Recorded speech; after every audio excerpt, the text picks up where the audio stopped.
विनती मानिए, संत जनों के भजन है, संत भगवान गुरुदेव भगवान इतनी कृपा करके हमें ये चीजें प्रदान करी हैं, उनकी कृपा से पकड़ लीजिए बात और निकल चलिए यहाँ से। जो अपने आप को तृणादपि सो नीचे, जो अपने आप को तृण से भी नीचे, मतलब तिनके से भी नीचे अपने आप को समझता है, किसी चीज का उसके अंदर घमंड नहीं, किसी बात की वो बात, अगर कुछ हो रहा है, अच्छी चीजें कर रहा है, जैसे साधन भजन हो रहा है, तो वो ये मान के करता है कि अरे हमारे अंदर कहाँ सामर्थ्य, तो गुरु कृपा से हो रहा है, भगवान कृपा से, भगवत कृपा से चल रहा है, हमारे अंदर कोई सामर्थ्य नहीं, हम तो सबसे झुके, ऐसे झुके हुए दैन्य स्वभाव, एकदम दैन्य होकर जो चलता है। हनुमान जी महाराज लंका गए, कितने बड़े, उनसे बड़ा कोई ताकतवर है, उनसे बड़ा कोई बुद्धिमान है, बुद्धिमताम वरिष्ठम है, ज्ञानी नाम अग्रण्यम है, उनसे बड़ा ज्ञानी कौन, उनसे बड़ा शक्तिशाली, लेकिन देखो हर समय झुके हुए, हर समय झुके हुए, सबको प्रणाम करते हुए। राक्षस कितने राक्षस आए, सबको, राक्षसों को भी प्रणाम किया, भगवान को भी प्रणाम किया, सबकी सेवा में हमेशा दैन्य झुका हुआ। तो देखिए कितना बड़ा लाभ धर्म उसका मिला, उनको प्राप्त हुआ, नाम भगवान का प्रेम, कपिते हम नाहि, भगवान स्वयं कह रहे हैं श्री राम, कितनी बड़ी बात है। सोचिए कितने कृपालु हैं भगवान हमारे, उनका हम नाम जो छोड़ के कहाँ फंसे हैं भवों में। तो विनती मानिए, जो स्वयं जब आपके अंदर दैन्यता आती है, इससे नाम जब में रुचि खूब बढ़ती है, बहुत बढ़ती है, बहुत, ये रामबाण की तरह काम करता है। विनती मानिए, यदि आप अपने आप को दैन्य समझने लगेंगे, हर जगह से किसी योग्य ना समझना, किसी से बड़ा ना समझना, खुद को सबसे नीचे समझना, नहीं नहीं हम सबसे छोटे हैं, मैं सेवक सचराचर स्वामी, कि सूरज चराचर स्वामी है, मैं सेवक हूँ, ऐसा भाव अंदर रख के खूब प्रभु का स्मरण, इससे जो दिव्यता आपके अंदर आएगी, जो प्रेम प्रकाशित होगा ना, उससे जान लीजिए कि हरि व्यापक सर्वत्र समाना,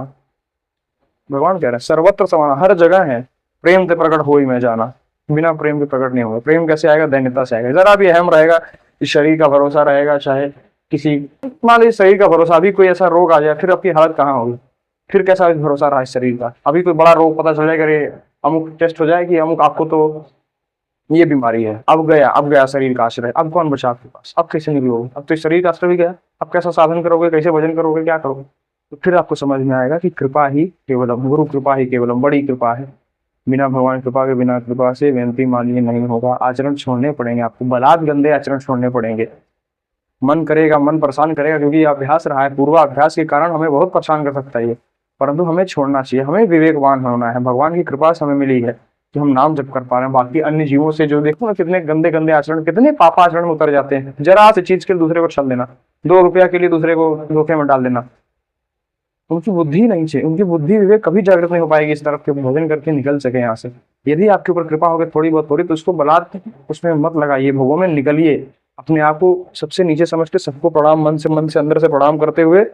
और खूब निरंतर नाम जप, निरंतर नाम जप, बड़ी कृपा हो जाएगी। विनती मानिए, ये बहुत बड़ा साधन बन रहा है आपका, यदि आप सब कुछ छोड़ के कोई साधन नहीं कर रहे हैं, क्योंकि यह गुण साधन ते नहीं होई, तुम्हारी कृपा पाओ कोई कोई। भगवान जिसके ऊपर कृपा करते हैं उसको मिलता है नाम जप, उसको मिलता है संतों का सानिध्य, उसको मिलता है सत्संग सुनने को। ये पक्की बात मानिए, बड़ी कृपा भगवान आपको चाहते हैं आप निकल जाए यहाँ से। ये यूं नहीं मिली है, इतनी कृपा भगवान ने करी, बुद्धि बल विवेक दिया, हाथ पैर शरीर सब कुछ पुष्ट दिया है, उसके बाद हम भगवान का धन्यवाद ना करें, ना जपें, तो फिर हमारा घाटा है, कौन बचा सकता है फिर हमें, पूरे त्रिभुवन में कोई नहीं बचा सकता। जो निरंतर भजन कर रहा है वो अपना प्रारब्ध वो भी भोग रहा है, हम पापाचरण करके सोच रहे हैं हम बच जाएंगे, 2 आंख लेके हम लाख आंखों वाले को छलना चाहते हैं, कभी नहीं। निर्मल मंजन सो मुझ भावा, मोह कपट छल छिद्र न भावा, भगवान कह रहे हैं कोई कपट छल जिसमें विश्व हृदय में विराजमान नहीं,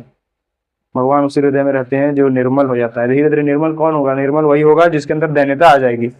जो अपने आप को किसी योग्य नहीं समझेगा, अयोग्य समझेगा, हर कोई काम हमसे नहीं होगा, सब प्रभु कर रहे हैं, उनकी कृपा से हो रहा है, हम नहीं कर पा रहे हैं, ऐसा अपने आप को समझेगा तो उसका भजन निरंतर बढ़ता चलेगा। ये धीरे धीरे अभ्यास की बातें हैं, हम साधक हैं, हम अपने लोग, अब हम अभ्यास करेंगे, हम लड़ेंगे इस मन से, हम प्रभु की तरफ चलेंगे, उनसे रोज रोएंगे, उनसे दैन्यता से उनकी तरफ से प्रार्थना करेंगे, प्रभु हम चलना चाहते हैं, हमारा सहयोग करो, हमें मत छोड़ो, इसमें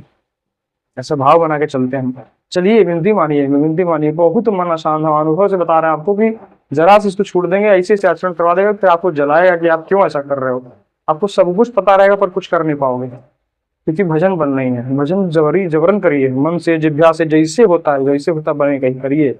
जैसे आगे में दाहिका शक्ति है, आप जबरी छू लो, बलात् को पकड़ के उंगली छुआ दे, चाहे गलती से छू लो, वो जला ही देगी, क्योंकि उसमें दाहिका शक्ति है। उसी प्रकार नाम जप में पाप नाशक शक्ति है, नाम संकीर्तनम यस्य सर्व पाप प्रणाशनम। तो ठीक आप मन से जपो, भाव कुभाव अनख आलस हो, नाम जपत मंगल सिद्धसु, निश्चित है ये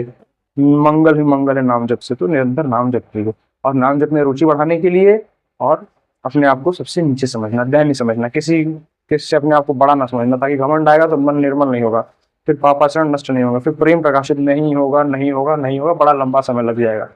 आपको भजन का फल मिलेगा आपके, परंतु फिर वो किसी काम का, बड़ा लंबा समय